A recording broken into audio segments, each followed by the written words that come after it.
So, can you have chickens in the city?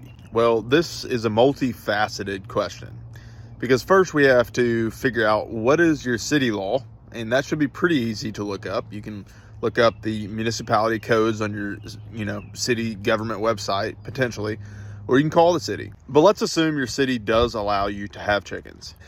But then the next thing you have to figure out is, do you have a bill of assurance or an HOA governing your subdivision of the neighborhood that you're living in? Now, obviously, with an HOA restricting chickens, you're probably out of luck.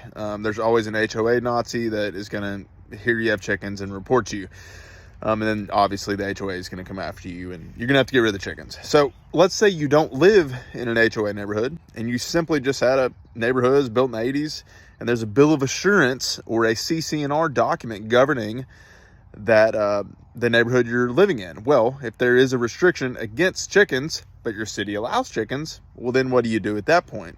So in that case, if your bill of assurance or your CC&R restricts having that you can't have chickens, and you don't have an HOA, you don't have HOA Karens running around, trying to enforce these things, then I guess you can totally get them. But obviously, the only person that can really enforce it is maybe a group of neighbors that, wanted to start a lawsuit against you for breaking, the rules set in the bill of assurance or the CC&Rs. So it's a bit of a confusing topic, but ultimately I think if you have got good neighbors, they're okay with it, and you give people eggs and your chickens don't stink or make a bunch of noise, then you're gravy.